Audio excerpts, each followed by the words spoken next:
Hi friends, இப்போ நம்ம சிறகடிக்க ஆசை பார்க்க போகிற சிறகடிக்க ஆசையில் நம்ம மீனா ஒரு பக்கம் வந்துட்டு வண்டியிலே போயிட்டு பூ விற்றுட்ருக்காங்க. வேறு லெவல்ப்பா, கண்டிப்பாக நீங்கள் ஜெயிப்பீங்கப்பா, இப்படியே நீங்கள் இருங்கப்பா அப்படிங்கிற மாதிரி இருந்தது. அதுக்கப்புறம் பார்த்திங்கன்னா நம்ம முத்து இருக்காரு, அவர் வந்துட்டு ஃபாரின் ரிட்டர்ன் ஒருத்தவங்க இருக்காங்களே, கனடாவிலேருந்து வந்தவங்க, அவங்கள வந்துட்டு கூட்டு போகணுங்கிறதுக்காக கூட்டு போயிட்டுருக்காங்க. கூட்டு போகும்போது பார்லர் போகணும்னு சொல்லிட்டு பார்லர் மூடி இருக்குன்னு சொல்லிட்டாங்க. எனக்கு தெரிஞ்ச பார்லர் இருக்கு மேம், வரீங்களா மேம் சொல்லிட்டு கொண்டு போய் விட்டா, அது ரோகிணியோட பார்லரு.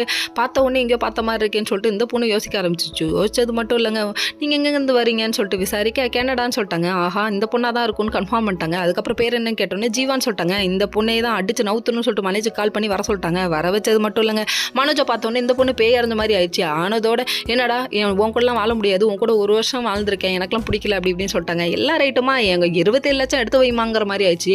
அதுக்கப்புறம் ரோகிணி மிரட்டு இருக்கே, வச்சு குத்திடுவேன் மூஞ்சிலே அப்படி இப்படின்னு சொல்லிட்டு நல்லா ரவுடி பொண்ணு மாதிரி மிரட்ட ஆரம்பிச்சிருச்சுங்க. உண்மைதாங்க, 27 லட்சம்னா சும்மாவா? அது இருந்தால் ஏன் புருஷன் முன்னேறிடுவான்னு அந்த பொண்ணு நினைக்குது. வேற லெவல்ப்பா. அதுக்கப்புறம் போலீஸ்க்கு ஃபோன் பண்ண, போலீஸ் என்ட்ராக, இல்லைங்க சார் இவங்க தான் வேணுன்னே இப்படி பண்ணுறாங்க, இப்படிலாம் இல்லை, நான் எதுவும் இல்லை அப்படி இப்படின்னு போய் சொல்ல ஆரம்பிச்சிருச்சு. உன் மேலே கம்ப்ளைண்ட் 6 மாதத்துக்கு முன்னாடியே கொடுத்துறாங்கம்மா, நீ வாமா ஜெயிலுக்குன்னு கூப்பிட்டாங்க. இங்கே இப்படி அடிச்சுக்காத குறையா இவங்க அடிச்சுக்கிட்டு நிற்கிறாங்க. ஒரு பக்கம் இங்கே போர்க்களம் நடக்குது, இன்னொரு பக்கம் நம்ம மீனா பார்த்த வேலை இருக்கே. வண்டியை கற்றுக்கிட்டதும் போதும், இந்த பொண்ணு கொண்டு போய் நோ பார்க்கிங்கில் வண்டியை விட்டுருச்சுங்க. பூ கொடுத்துட்டு வரேன்ட்டு மேலே வீட்டுக்கு போயிட்டு கீழே வர்றதுக்குள்ள வண்டியை தூக்கிட்டு வந்துட்டாங்க. எங்கேன்னு தேடினதோட கம்முன்னு இருக்குமா, ஊன்னு ஒப்பாரி வைக்க ஆரம்பிச்சிருச்சு. நம்ம மீனா சரின்னு சொல்லிட்டு போலீஸில் தூக்கிட்டு போயிட்டாங்கன்னு ஒரு வேலையை தெரிஞ்சிச்சு, கண்டுபிடிச்சாங்க. அதுக்கப்புறம் நம்ம முத்துவும் மீனாவும் சேர்ந்து போலீஸ் ஸ்டேஷன் வரலான்னு இவங்க ஒரு பக்கத்து கிளம்புறாங்க. இங்கேயும் போலீஸ் ஸ்டேஷன், இங்கேயும் போலீஸ் ஸ்டேஷன். என்ன நடக்க போகுதுன்னு தெரியல, வெயிட் பண்ணி பார்ப்போம். Okay friends, next video